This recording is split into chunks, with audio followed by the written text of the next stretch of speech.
Estamos presentando Transformación Clave.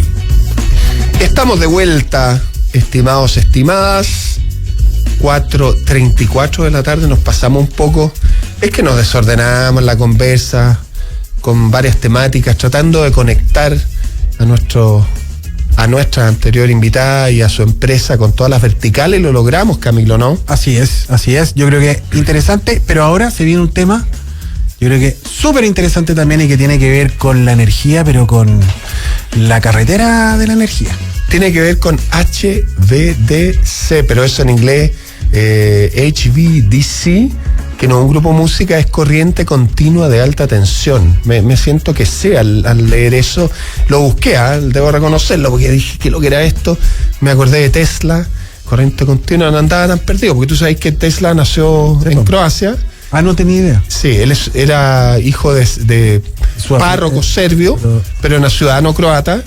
Y bueno, de repente lo presentan como inventor croata, otras veces como serbio, otras veces como americano. Así que esa es la historia de la corriente continua con Nikola Tesla, que murió pobre en un hotel de Nueva York. El pobre, valga la redundancia. Pero esa es otra historia. Ahora vamos con la siguiente entrevista a David. Transformación Clave. Sostenibilidad.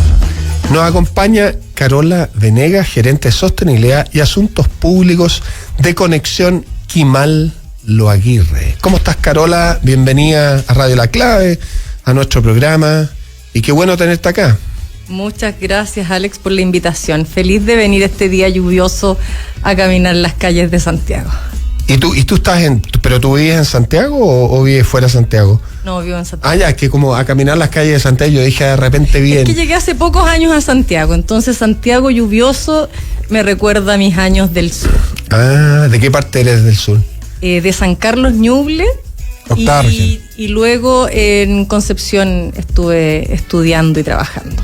Mira qué interesante. Oye, ¿y por qué se llama Quimal Loaguirre? Obviamente porque parten Quimal y terminan Loaguirre, ¿o no? La verdad es que las líneas de transmisión no son muy innovadoras en cuanto a nombres, lo cual también es fácil porque así después uno se acuerda de qué se tratan.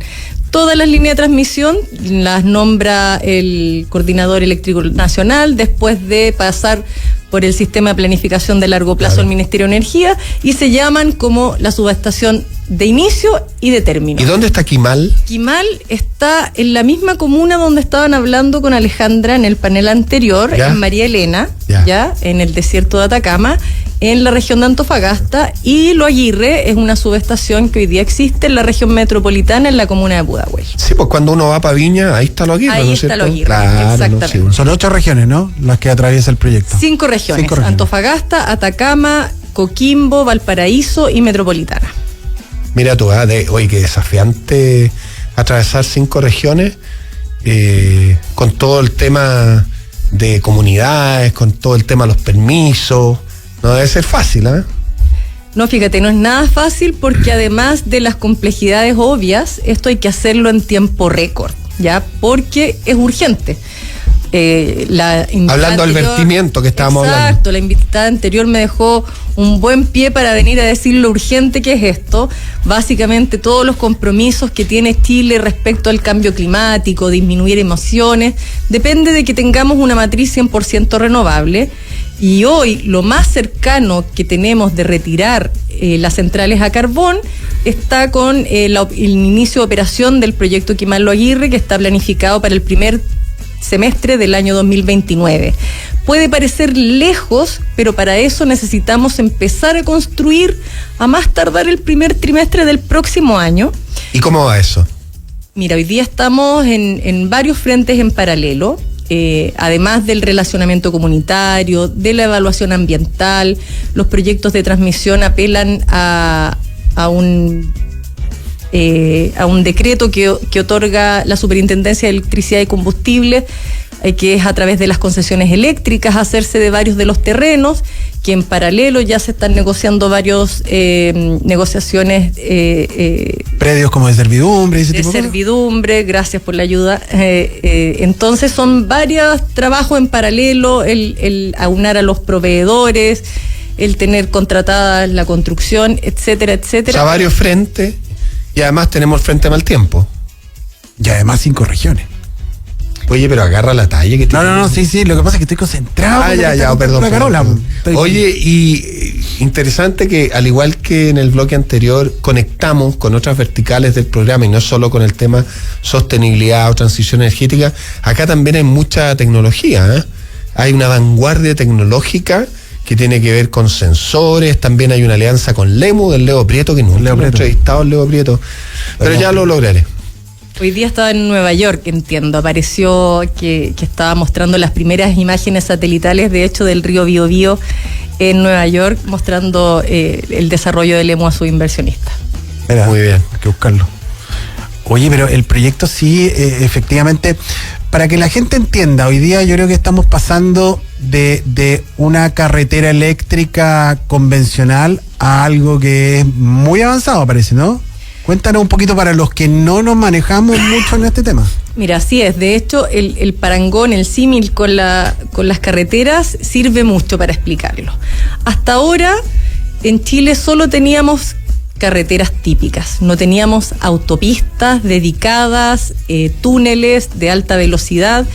Y básicamente hoy día lo que estamos haciendo con Quimanlo Aguirre es construir el primer túnel de alta velocidad que conecta directamente la energía del norte, como los proyectos que antes mencionaba Alejandra, en donde tenemos un recurso privilegiado, ¿cierto?, en el desierto de Atacama, con centros de consumo como Santiago y también de aquí hacia el sur. Es decir, el gran potencial solar se conecta directo con todo el foco de consumo que está de Santiago al sur. Oye, yo lo que quería preguntar más en detalle es todo este tema de tecnología y la sensorización. ¿Ah? Hay un monitoreo en línea con más de 100 puntos censados. ¿Cómo funciona eso? ¿Y esto tiene que ver con el vertimiento específicamente, o no? Mira, el proyecto debe permitir, ¿cierto?, eliminar todas las centrales a carbón y por lo tanto tiene que tener una confiabilidad muy alta, ¿ya? En el fondo, cuando tú tienes un túnel de alta velocidad, lo que haces es que permites no solamente llevar ahí energía rápido y de manera eficiente, sino que también liberas los ramales de los otros circuitos. Y para que esto funcione, nosotros tenemos que tener un nivel de confiabilidad muy alto. Eso implica que máximo al año podemos tener 15 minutos de falla. Tenemos que estar preparados para enfrentar los frentes de mal tiempo, ¿cierto? Y otras situaciones. ¿Viste? Y por lo tanto, el proyecto es en sí inteligente, ¿ya? No solamente transmite energía, sino que también transmite datos, de modo de poder identificar eventuales fallas y corregirlas y no tener situaciones poco favorables. Perfecto. ¿Y lo de Lemu, conecta con eso o es algo totalmente distinto? ¿Tiene más que ver con, no sé, biodiversidad o tiene que ver también con el funcionamiento? No creo, porque Lemu está en otra cosa. Mira, nosotros tenemos una alianza bien amplia con Lemu. Partimos por lo obvio, ¿cierto?, que es a lo que ellos se dedican, que es la biodiversidad. Nosotros somos un proyecto que evita zonas pobladas, evita áreas protegidas, evita lugares de alto interés turístico. Sin embargo, es muy difícil encontrar lugares en donde no exista biodiversidad y en ese sentido nos interesa protegerla y asegurar que las medidas que estamos proponiendo en el estudio de impacto ambiental sean las adecuadas, porque hoy hay que asegurarlo, ¿cierto?, en el futuro de manera muy responsable. Eso es un poco lo obvio y en lo que hoy día estamos. También identificando cómo es posible desarrollar proyectos ambientales sin tener que hacer tanta campaña en terreno. Ya ustedes se imaginarán que para recorrer los 1.350 kilómetros del proyecto Quimanlo Aguirre hubo épocas en que teníamos más de 100 personas en terreno que toman aviones, que arriendan camionetas, que van a hacer mediciones en terreno para cada una de las variables ambientales que hay que estudiar. Entonces estamos permanentemente con gente en terreno y eso en sí mismo tiene un impacto ambiental, tiene una huella de carbono, etcétera, y lo estamos viendo cómo otros proyectos pudieran resolver esta necesidad de tener información ambiental sin tener tanto terreno. Eso por una parte. Y por otra parte, los proyectos cuando están en operación se ven sometidos a una serie de riesgos climáticos, riesgos de que se acerque los crecimientos de urbanos, entre otros, y también estamos viendo con LEMU la posibilidad de utilizar la definición que tiene su satélite para otros usos. Así que yo diría que es bien amplio y a mí al menos me gustaría quedarme muchos años en compañía de su talento. Oye, ¿qué es lo que hacen ustedes juntos? Digamos, me refiero a Acción Empresa con Quimanlo Aguirre, porque entiendo que participan de alguna mesa. Pero ahí es lo que acaba de decir Carola, que tiene que ver con esta preocupación genuina que tienen por el tema de la biodiversidad y por supuesto con el desarrollo de un proyecto que sea impecable de principio a fin. Y desde ese punto de vista ellos ya integran hoy día el comité estratégico del Plan de Acción Empresarial en Biodiversidad, lo que hablamos hace 2 semanas atrás precisamente con Alejandra Arocha, exacto. Y que tiene que ver con esta preocupación de las empresas precisamente por regenerar, por proteger la naturaleza, la biodiversidad, y que coincide con este año tan relevante la COP en Brasil. Entonces, por lo tanto, todo suma. Y nada, destacable el compromiso porque están en fase de proyecto, digamos. Entonces, por lo tanto, hoy día están tomando todas las medidas. Lo que comenta Carola, incluso podrías comentar, porque parece que dentro de lo que leí yo también no escatiman en implementar soluciones para el traslado de ciertos equipos, ciertos elementos en zonas que sean de alta sensibilidad. Por ahí leí que estaban pensando también incorporar helicópteros dentro del proceso de construcción. Tenés razón, yo lo leí también, eso está bonito, ¿ah? Es parte del compromiso, creo yo, ¿no? Sí, es cierto. Es difícil hacer un equilibrio, ¿cierto? Porque un proyecto en sí mismo, sobre todo de esta envergadura, tiene impactos. Ahora, nuestro gran desafío es poder identificar cuáles son las intervenciones que estamos haciendo y en la medida que sea posible evitarlas, ¿ya?, hacer los esfuerzos por esto. En ese sentido, en el último año hemos aumentado una cantidad de torres que se van a tener que construir con helicópteros, de modo que la intervención... eso es para la construcción. Exacto.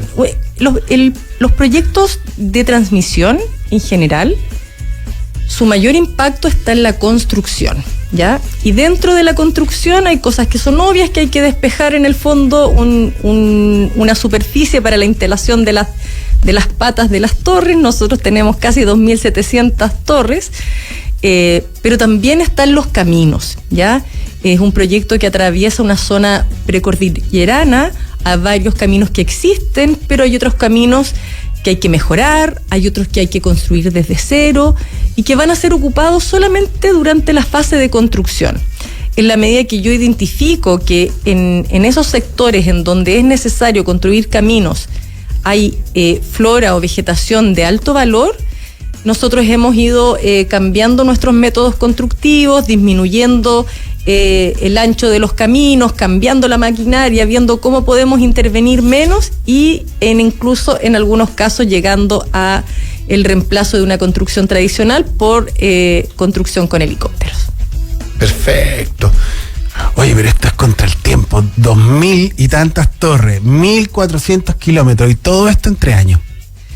Así es, vamos a tener pic de contratación de personas entre el 2026 y el año 2029, que es la etapa de construcción del proyecto, de casi 7.000 personas, ya distribuidas en las 28 comunas por donde se emplaza el proyecto. Van a llegar también a los puertos de San Antonio y al puerto de Mejillones la infraestructura de transmisión o la infraestructura eléctrica más grande que haya llegado a Chile, ya con equipos sobredimensionados. O sea, se va a notar que va a haber movimiento en el norte, y lo bueno es que hemos visto un gran compromiso de la comunidad.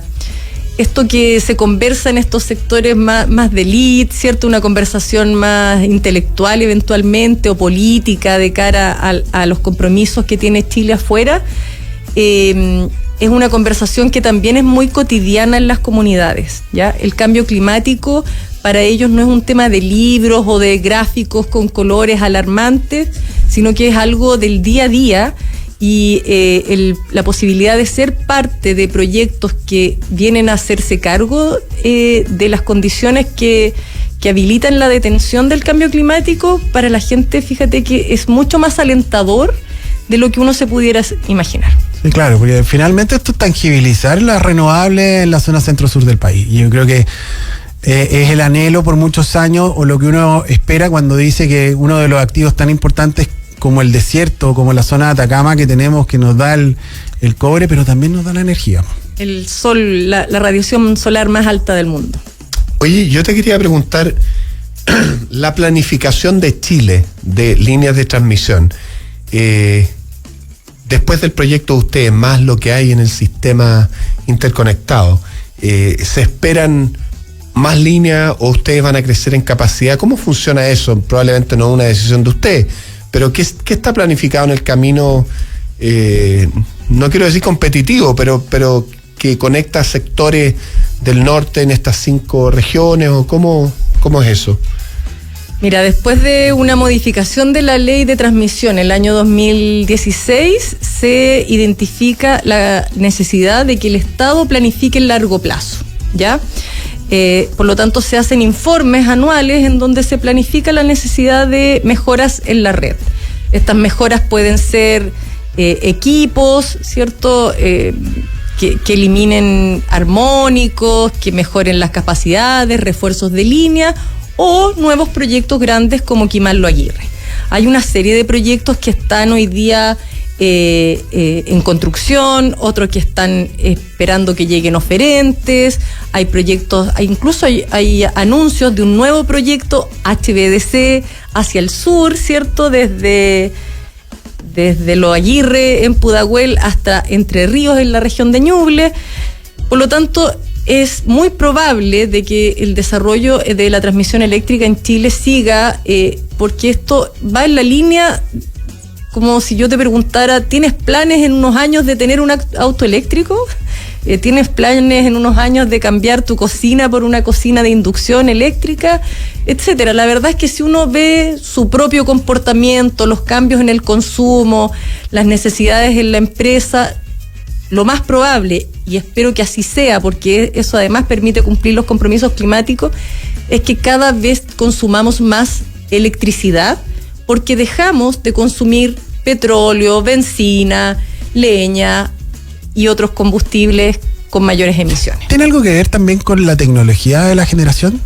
Porque finalmente yo me imagino que debe haber un cruce. Este tipo de infraestructura o este tipo de líneas de transmisión como Kimal Lo Aguirre conversan con las últimas tecnologías en generación y por lo tanto fluye mejor la energía.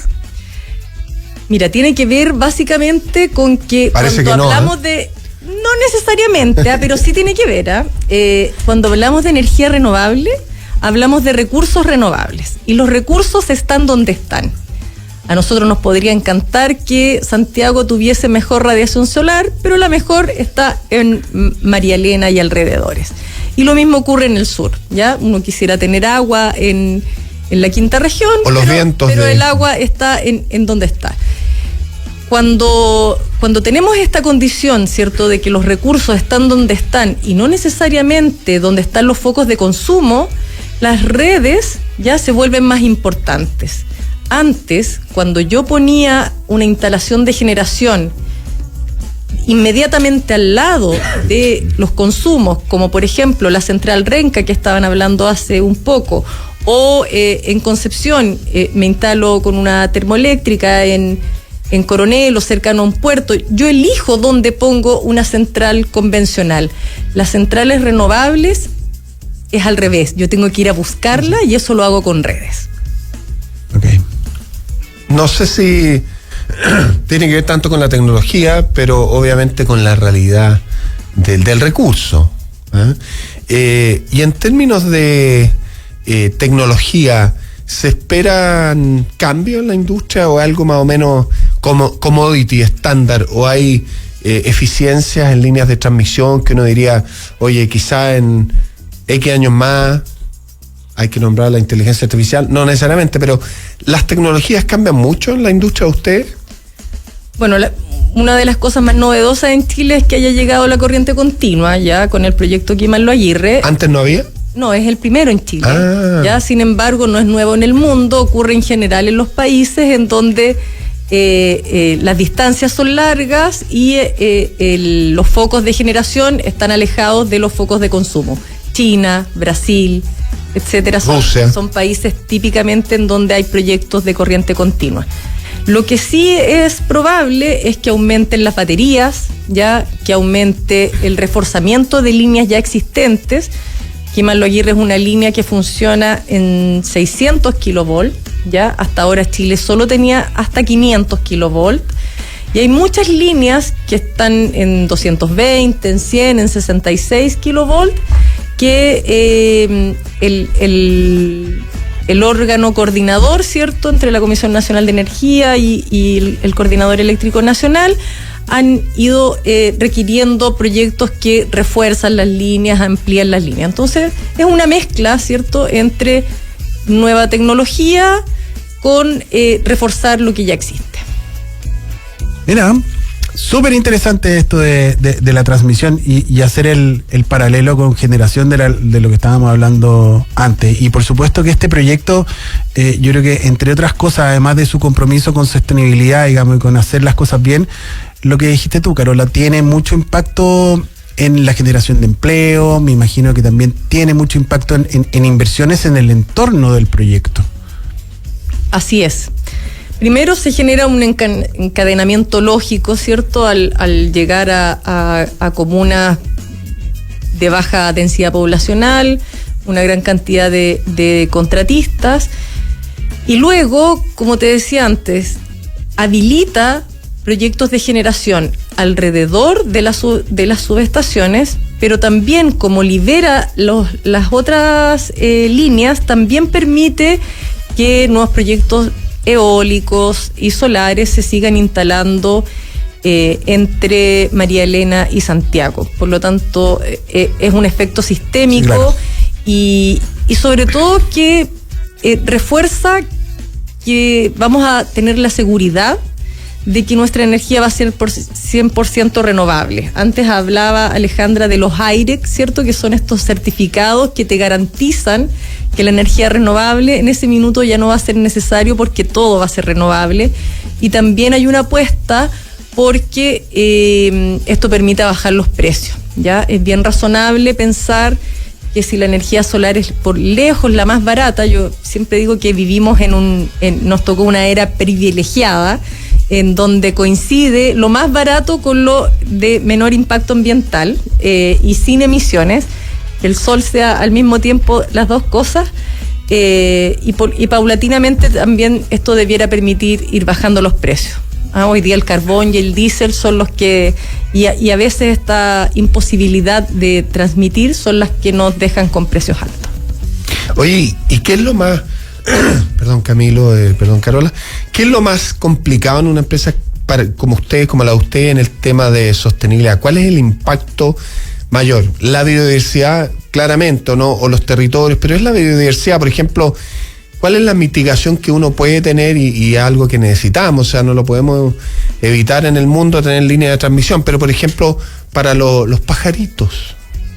Mira, hay cosas en las cuales el mundo ya tiene resuelto el problema, ¿ya? Las líneas de transmisión son las mismas en todo el mundo, puede que cambien el tipo de ave que tiene tránsito en alguna zona, y por lo tanto disuadores de vuelo ya están lo suficientemente desarrollados, ¿ya? Y también dan garantía a quienes resguardan estas aves de que funcionan bien. No se acercan. Los pájaros son menos tontos de lo que uno pensaría, la verdad, y que si ven estas alertas de que ahí hay algo, lo ¿Pero evitan. eso en base a qué? ¿A ruido? ¿A qué? ¿Cómo son unas aletitas, perfecto, ya que se van moviendo, y entonces alertan al ave de que ahí hay algo, porque en rigor lo que se trata de evitar con esos disuadores de vuelo es que el ave no vea el cable, que el cable se tiende a mimetizar con el ambiente y que choque con el mismo. No es un tema de radiación, es un tema de choque. No, es un tema físico. Sí. Está bien, interesante.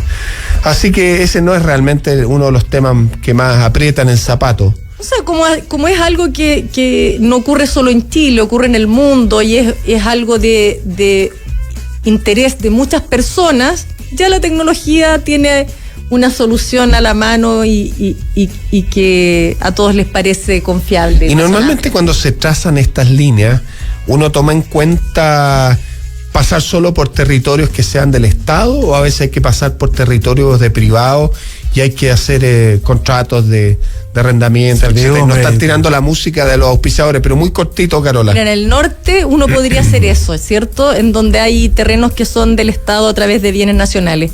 Sin embargo, desde Coquimbo Ya. al sur de Chile es al revés. Muy difícil encontrar Perfecto. terrenos del Estado y hay que hacerlo todo a través de privados. Oye, se nos acabó el tiempo, vamos a saludar a Morris Opaso. Camilo tenía que hacer esto, pero no quiso. Morris Opaso lidera la revolución digital, con soluciones en la nube, más de 1.500 proyectos en la TAM, respaldan su enfoque 360 para innovar con tecnología. Transforma tu empresa ahora con Morris Opaso, visita morrisopaso.com. Ellos son partner avanzados de AWS, me contaron que se ganaron un tremendo proyecto recién en Ecuador, muy bien.